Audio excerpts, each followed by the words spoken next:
नमस्कार दोस्तों, स्वागत है आपका अपने YouTube चैनल पर। तो चलिए शुरू करते हैं। चैनल को सब्सक्राइब कर बेल आइकन दबाएं ताकि आने वाली वीडियो मिल सके आपको सबसे पहले। अध्याय 4 दो चर वाले रैखिक समीकरण। भूमिका।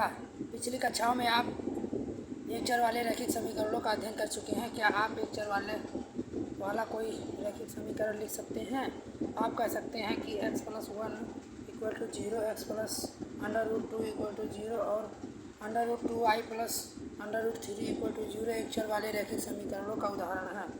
आप यह भी जानते हैं कि ऐसे समीकरणों का एक अद्वितीय हल होता है। आपको संभवतः यह भी याद होगा कि एक संख्या रेखा पर हल को किस प्रकार निरूपित किया जाता है। इस अध्याय में हम एक चर वाले रैखिक समीकरणों को पुनः विचार करेंगे और उनसे संबंधित ज्ञान को दो चरों वाले रैखिक समीकरणों पर लागू करेंगे। यहाँ पर हम इस प्रकार के प्रश्नों का विचार करेंगे। क्या दो चर वाले रैखिक समीकरण का एक हल होता है? यदि हाँ तो क्या यह अद्वितीय है?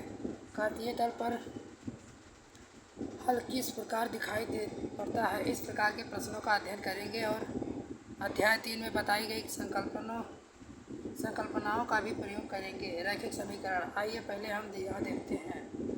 2x + 5 = 0। इसका हल अर्थात समीकरण का मूल -5/2 है। इसे संख्या रेखा पर इस प्रकार निरूपित किया जा सकता है जैसे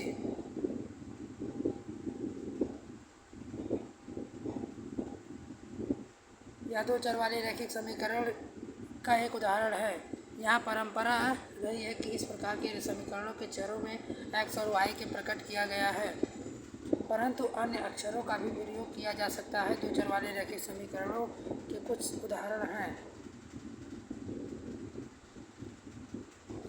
क्या आप कुछ उदाहरण दे सकते हैं? ध्यान दीजिए कि आप इन समीकरणों को क्रमशः के रूप में व्यक्त कर सकते हैं।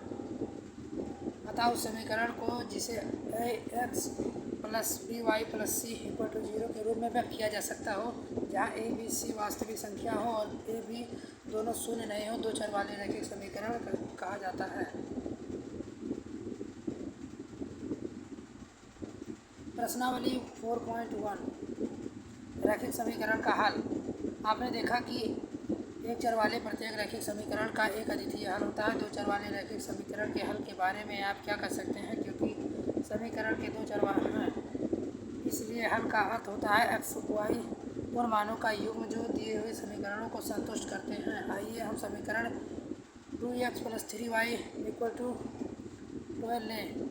यहाँ x = 3 और y = 2, क्योंकि जब हम ऊपर के समीकरणों को x = 3 और y = 2 प्रतिस्थापित करते हैं तब हमें यह प्राप्त होता है। इसलिए हल को एक क्रमित युग्म 3 और 2 के रूप में लिखा जाता है, जिससे पहले x का और y के बाद मान लिया जाता है। इसी प्रकार 0, 4 भी ऊपर दिए गए समीकरणों का हल है। आप 2x + 3y = 0 को अपनी इच्छा अनुसार x का मान बना ले सकते हैं तथा तब समीकरण 4 + 3y = 0 हो जाता है, जो एक चर वाला रैखिक समीकरण है। इसे हल करने पर हमें y = 8/3 प्राप्त होता है। अतः 2, 8/3, 2x + 3y = 0 का एक अन्य हल है। इसी प्रकार x = -5 लेने पर हम पाते हैं कि समीकरण -10 + 3y = 0 हो जाता है। इससे y = 22/3 प्राप्त होता है। अतः -5/22/3, 2x + 3y = 0 का एक अन्य हल है।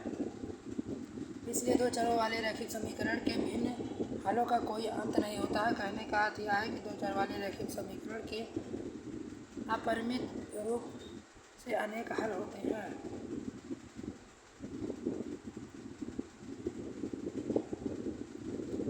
यदि हम y = 0 लें तो हमें एक हल के रूप में पुनः 0, 0 प्राप्त हो जाता है, जो कि वह है जिससे हमने प्राप्त किया था। एक अन्य हल प्राप्त होता है x = 0। तब आप देख सकते हैं कि y का संगत मान 1/5 है। अतः 1 कामा -2/5 कामा 2x + 5y = 0 का एक अन्य हल है। प्रश्नावली 4.2 सारांश। इस अध्याय में आपने निम्नलिखित बिंदुओं को सीखा। ax + by + c = 0 के रूप में समीकरण को, जहाँ a b c वास्तविक संख्याएं हैं और a b दोनों शून्य नहीं है, दो चर वाले रैखिक समीकरण कहा जाता है। दो चर वाले रैखिक समीकरणों के अपरिमित रूप को अनेक हल होते हैं। दो चर वाले रैखिक समीकरणों के आलेख पर स्थित प्रत्येक बिंदु रैखिक समीकरण का एक हल होता है। साथ ही रैखिक समीकरण का प्रत्येक हल रैखिक समीकरण के आलेख पर स्थित एक बिंदु होता है।